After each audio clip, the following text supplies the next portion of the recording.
sukacita selalu. Nah, sebelum kita memulai ibadah kita, Ibu Marta mengajak anak-anak sekolah minggu semuanya duduk yang manis. Kita mau berdoa, tangannya dilipat, tutup matanya ya.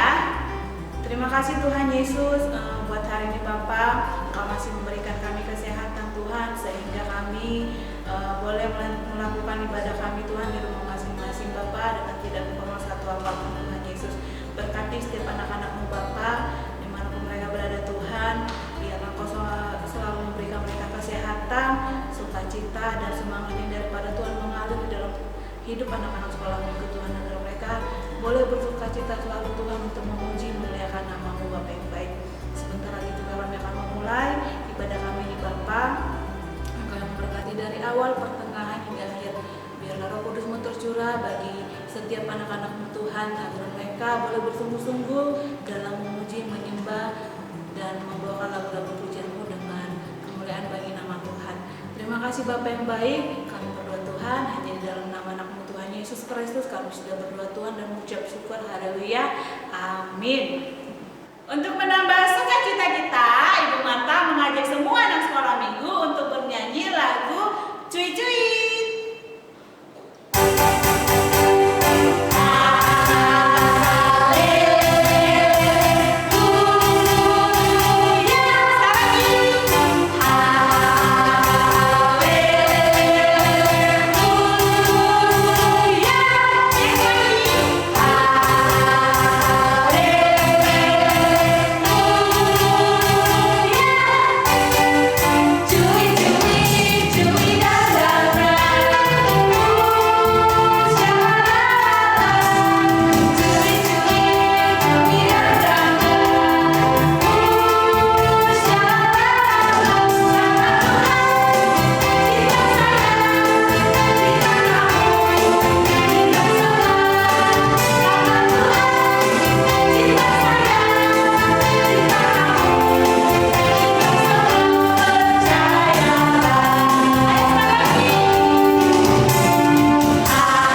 Yesus selamanya.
Mari kita berdoa.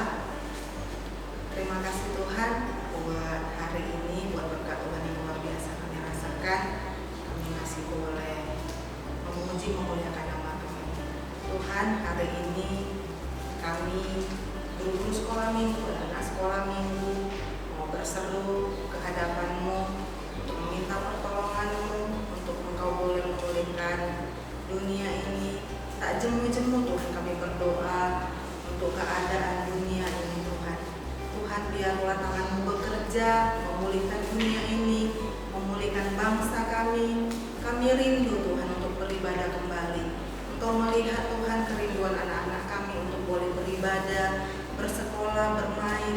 Tuhan membantu kami, Tuhan menguatkan kami, menghiburkan juga anak-anak kami yang dalam masa-masa ini mereka Tuhan sangat bosan Tuhan. Kami memberkati setiap anak kami dimanapun mereka berada. Berkati Tuhan dalam masa libur mereka, biarlah boleh mereka menikmati berkat Tuhan luar biasa. Berkati papa mama mereka Tuhan dalam bekerja, apapun yang dilakukannya buatlah berhasil. Tuhan, hari ini juga kami berdoa buat gereja kami. Mari berkati gereja kami GKP Isidorame, supaya gereja kami boleh juga menjadi berkat bagi orang lain. Berkati yang pendeta, vikar, anak sintua, orang-orang yang mengambil bagian Tuhan dalam pelayanan ini, Tuhan yang memberkati mereka. Terima kasih Bapa, berkati kami juga guru-guru sekolah minggu, jagai hidup kami sehingga hidup kami boleh tetap berkenan di hadapan Tuhan. Tuhan, hari ini juga sebentar lagi kami akan mendengarkan firman Tuhan yang akan dibawakan oleh Bapak Johan. Tuhan yang memberikan pengurapan buat Pak Johan Tuhan, sehingga firman yang ditaburkan boleh menguatkan kami, menegur kami, membuat kami semakin hari semakin boleh mengenal Tuhan. Ampuni segala dosa dan pelanggaran kami Bapa, agar kami layak menerima berkat Tuhan. Dalam nama Yesus, amin.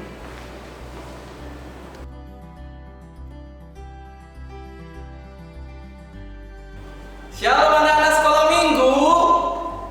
Apa kabarnya? Puji Tuhan. Kembali lagi Pak Johan menyapa anak-anak sekolah minggu semua ya. Tapi di sini Pak Johan akan menyampaikan firman kepada anak-anak sekolah minggu sekalian. Sebelum mendengarkan firman Tuhan, terlebih dahulu disiapkan dulu Alkitabnya. Ya, disiapkan Alkitabnya. Nah, firman Tuhan pada hari ini terambil dalam Kisah Para Rasul 9. Kisah Para Rasul 9 ayat 20 sampai dengan ayat 31. Ya, Bapak ulangi, Kisah Para Rasul 9 ayat 20 sampai dengan ayat 31 dengan topik firman-Nya adalah Barnabas menerima Saulus menjadi saudara. Barnabas menerima Saulus menjadi saudara. Bagaimana ceritanya? Saulus bisa diangkat menjadi saudara dari si Barnabas. Nah, begini ceritanya. Jadi kan, suatu ketika di kota Damsyik terjadi kehebohan. Kenapa? Saulus yang dikenal orang, tadinya dia itu orang yang benci dengan Tuhan Yesus dan pengikut-pengikut Tuhan Yesus, dia tidak segan-segan untuk menangkap, untuk memenjarakan ataupun menyakiti siapapun yang mau menjadi pengikut-pengikut Tuhan Yesus.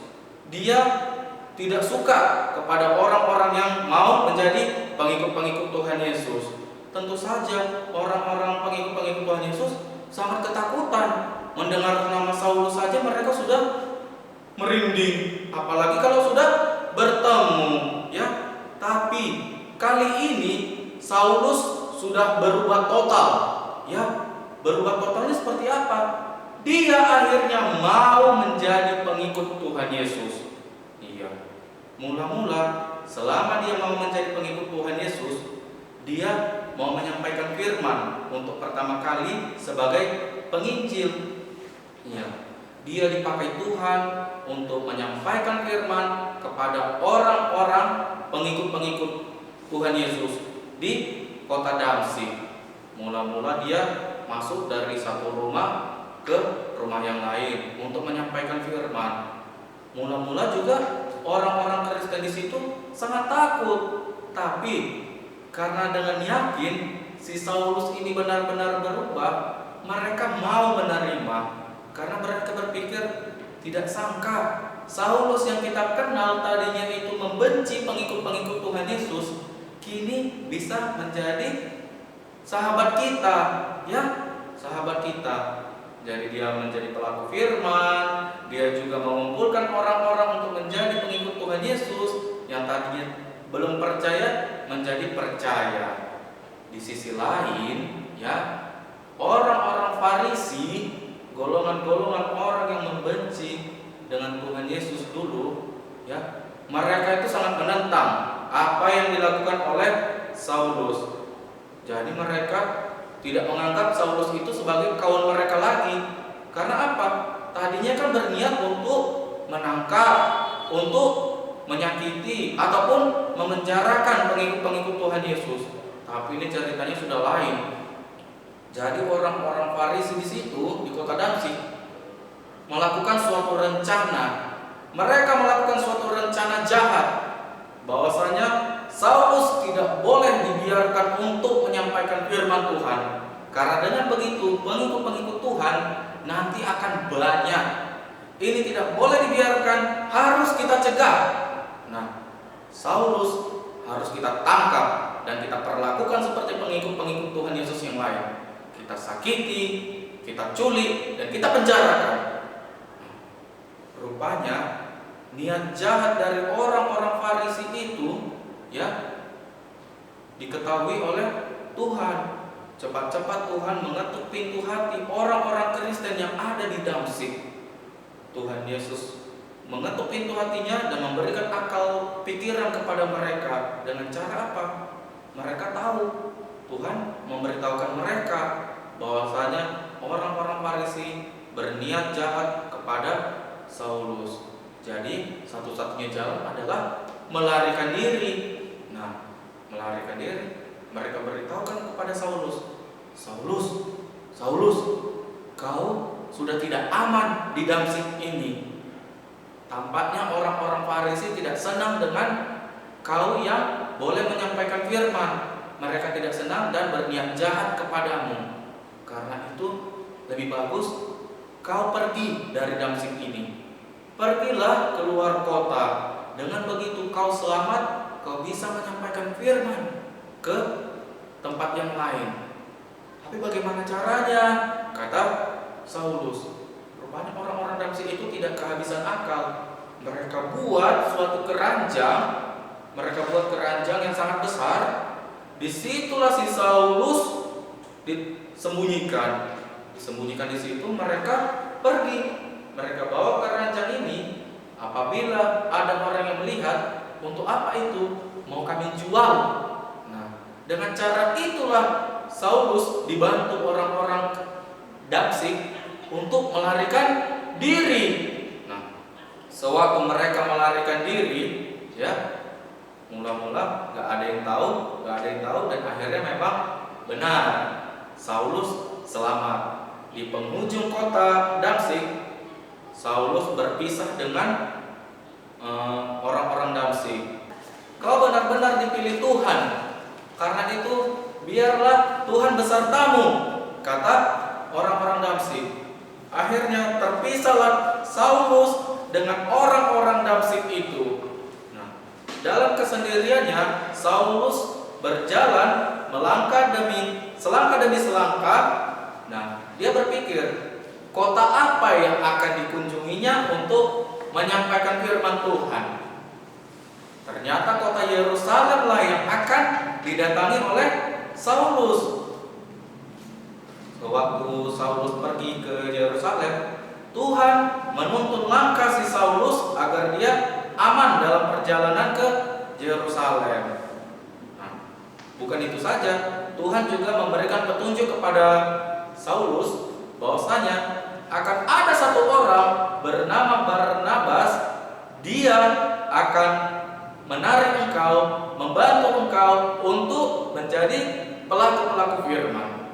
Nah, tibalah si Saulus di Yerusalem. Sewaktu Saulus di Yerusalem, dia mulai menyapa orang-orang Yerusalem. Shalom, shalom orang-orang Yerusalem. Tapi bagaimana tanggapan orang-orang Yerusalem? Mereka kan menganggap kalau si Saulus ini tadinya siapa? Yang membenci Tuhan Yesus dan pengikut-pengikutnya. Jadi dengan kata lain, dia dianggap penjahat. Shalom, shalom teman-teman Yerusalem, kata si Saulus. Tapi orang-orang Yerusalem bilang, siapa? Siapa kau? Ngapain kau kesini? Kau datang untuk menangkap kami kan? Dengan cara kayak gini kau pura-pura kan? Ini kan akal licikmu, ini strategimu, kata orang-orang Yerusalem. Tidak teman, kamu salah paham. Saya sudah berubah, saya sudah bertobat, saya mau menjadi pengikut Tuhan Yesus. Saya mau menjadi pelaku-pelaku firman. Saya mau menyampaikan firman ini kepada kalian semua. Ah, bohong. Jangan-jangan kau sudah menyiapkan juga teman-temanmu untuk menangkap kami semua. Ini kan strategimu. Kau itu jahat. Tidak loh teman. Saya sudah berubah. Gak percaya kami? Urus saja dirimu atau pergi kau dari sini, kata orang-orang Yerusalem. Iya, Saulus tadinya sedih. Aduh, kenapa ya aku ditolak? Tapi dia sadar ya, semua itu butuh proses. Dia juga ingat cerita bagaimana dulu Tuhan Yesus menyampaikan firman kepada orang-orang dengan cara masuk rumah, keluar rumah. Ada yang menerima, ada juga yang menolak. Karena itu Saulus tetap yakin melalui firman yang disampaikannya kepada orang-orang, pasti dia akan diterima. Walaupun ada yang menolak, tidak ada paksaan, tapi dia yakin dia dipakai Tuhan untuk menyampaikan firman kepada semua orang. karena dia berjalan selangkah demi selangkah dan tampaknya juga orang di Yerusalem itu tak ada yang menengok dia, dia kelelahan dan beristirahat. Waktu dia beristirahat, lewatlah satu orang. Yap, orang itu bernama Barnabas. Dia mendekati Saulus. Sewaktu Saulus melihat dia, "Shalom teman, kau pasti yang namanya Barnabas kan?" "Iya, Tuhan berbicara kepadaku akan ada satu orang, dia yang akan mengajakku untuk bertemu dengan orang-orang Yerusalem ini. Dia akan membantuku agar menjadi pelaku firman, menyampaikan firman kepada orang-orang di Yerusalem ini."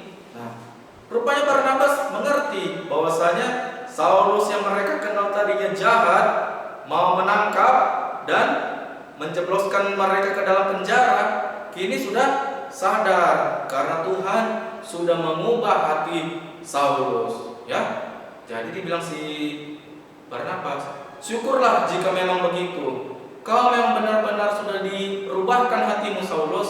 Mari ikut aku ke tempat yang akan kutunjukkan kepadamu. Kita akan berkumpul di suatu tempat. Disitulah orang-orang Kristen, orang-orang pengikut Tuhan Yesus berkumpul untuk memuji dan memuliakan nama Tuhan.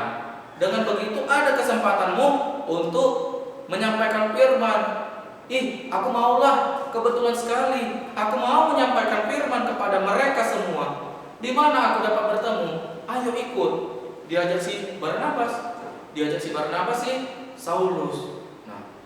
Singkat cerita, sampailah mereka ke sebuah tempat yang ditujukan si Barnabas. Disitulah orang-orang Kristen, pengikut-pengikut Tuhan Yesus berkumpul. Mereka ada yang bertanya jawab, ya, ada yang menyampaikan firman, ada juga yang menyanyikan lagu puji-pujian.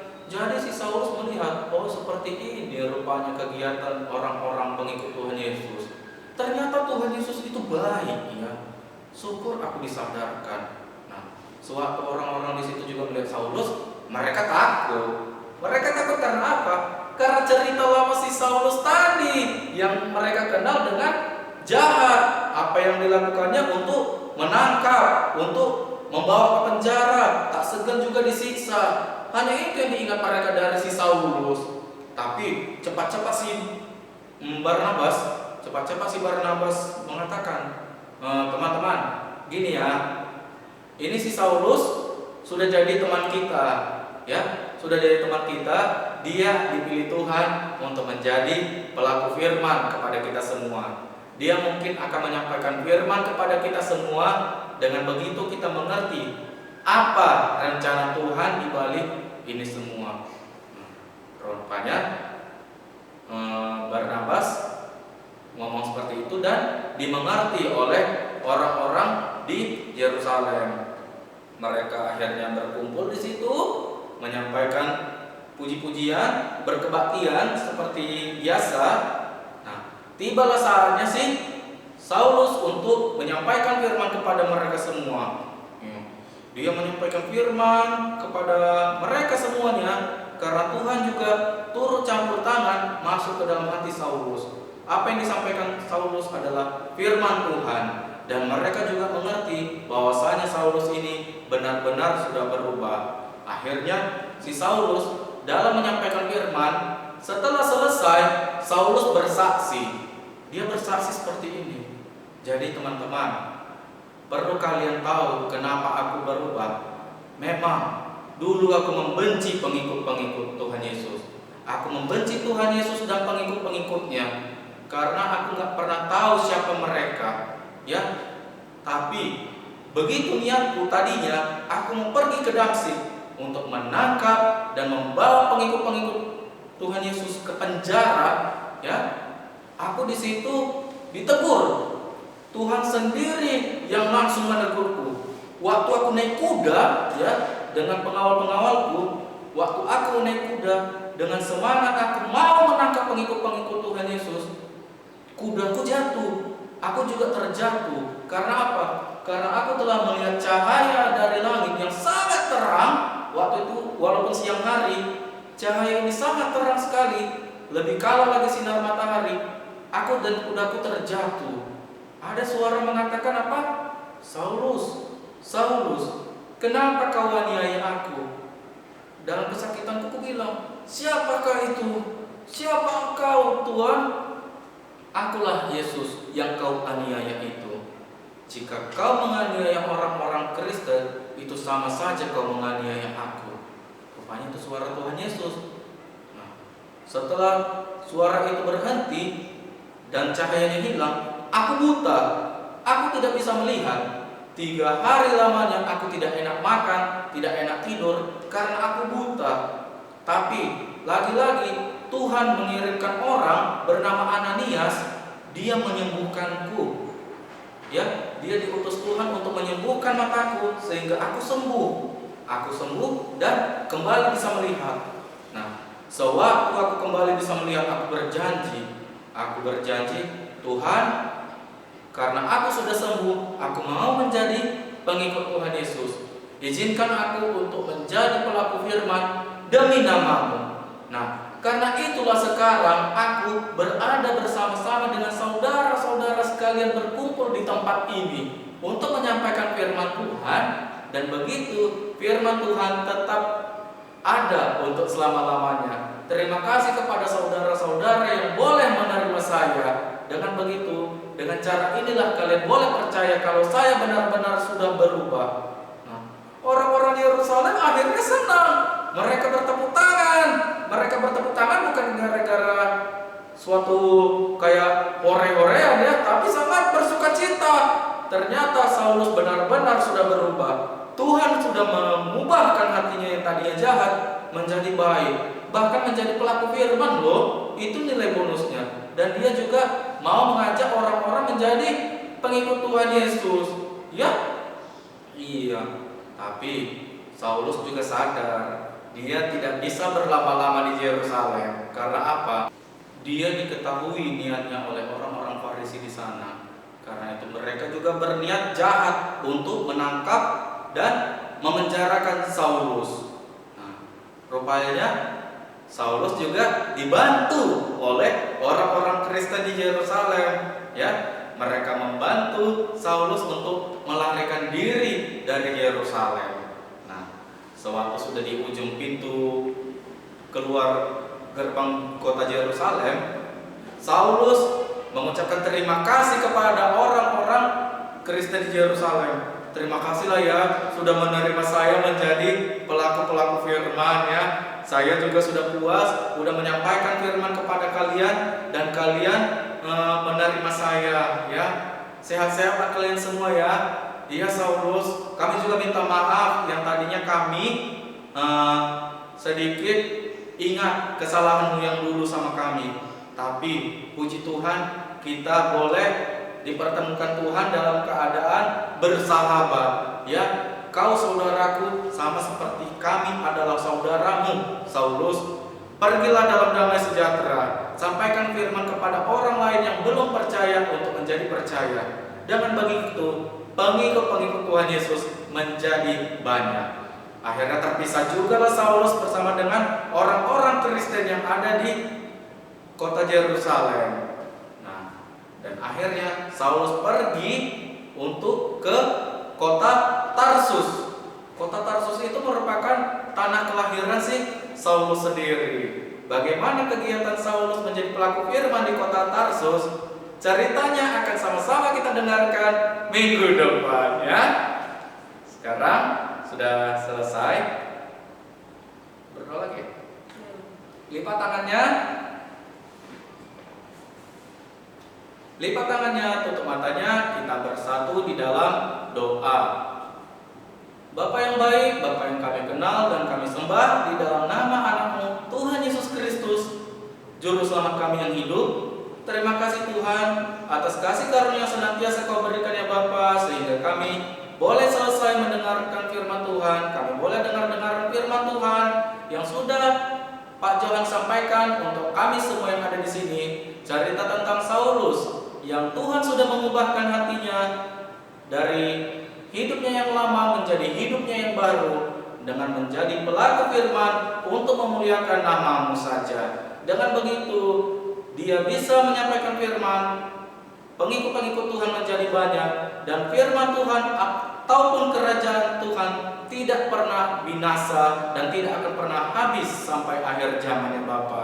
Terima kasih atas kesempatan yang Kau berikan kepada kami saat ini. Sebentar kami akan selesai ya Bapa. Biarlah Engkau senantiasa menyertai acara ibadah kami ini. Amin. Nah, tadi Pak Johan sudah menyampaikan firman Tuhan tentang Barnabas bertemu dengan Saulus, dan Barnabas menganggap Saulus itu adalah saudaranya. Ya. Sebelum kita mengakhiri ibadah kita, Ibu Marta mengajak anak sekolah minggu untuk bernyanyi satu lagu lagi. Lagunya setinggi-tingginya langit ya, buat gerakannya dan semangat.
Kembali kami Tuhan datang ke hadapan-Mu, melipat tangan kami, tersungkur di kaki-Mu Bapa. Kami rindu Tuhan, kami boleh selalu menikmati hadirat Tuhan lewat setiap kebaktian minggu yang kami lakukan. Terima kasih Bapa, lewat kemurahan kasih-Mu, pengampunan-Mu, kami masih boleh Tuhan bernyanyi bagi Tuhan, bermazmur bagi Tuhan. Bahkan kami juga Tuhan boleh mendengar firman Tuhan. Terima kasih Bapa yang baik. Biarlah Tuhan lewat ibadah ini kami boleh diberkati Tuhan. Ketika kami lemah kami dikuatkan. Ketika kami Tuhan kurang sehat kami boleh menjadi sembuh Bapa. Terima kasih Tuhan. Itu semua karena kebaikan Tuhan. Kami semakin diberkati ketika kami boleh masuk dalam hadirat Tuhan. Terima kasih Bapa yang baik. Ampuni kami Tuhan ketika kami selama beribadah kami tidak sungguh-sungguh berdoa, kami tidak sungguh-sungguh bernyanyi, kami tidak sungguh-sungguh mendengar firman-Mu. Ampuni kami Bapa. Biarlah pengampunan Tuhan tercurah buat kami selalu, supaya kami boleh menjadi anak-anak yang diberkati. Terima kasih Bapa yang baik. Dalam nama Yesus kami berdoa dan mengucap syukur. Mari kita sama-sama berdoa-doa Bapa kami. Bapa kami yang di surga, dikuduskanlah nama-Mu. Datanglah kerajaan-Mu. Jadilah kehendak-Mu di bumi seperti di surga. Berikanlah kami pada hari ini makanan kami yang secukupnya, dan ampunilah kami akan kesalahan kami, seperti kami juga mengampuni orang yang bersalah kepada kami. Dan jangan membawa kami ke dalam pencobaan, tetapi lepaskanlah kami daripada yang jahat. Karena Engkau yang mempunyai kerajaan dan kuasa dan kemuliaan sampai selama-lamanya. Kita menerima berkat dari Tuhan, anugerah Tuhan Yesus Kristus, kasih setia dari Allah Bapa Tuhan kita, penyertaan Roh Kudus, itulah yang menyertai, menuntun, memimpin, bahkan memberkati hidup kita hari ini, besok, sampai Maranatha, Tuhan datang kedua kali. Sama-sama kita katakan amin.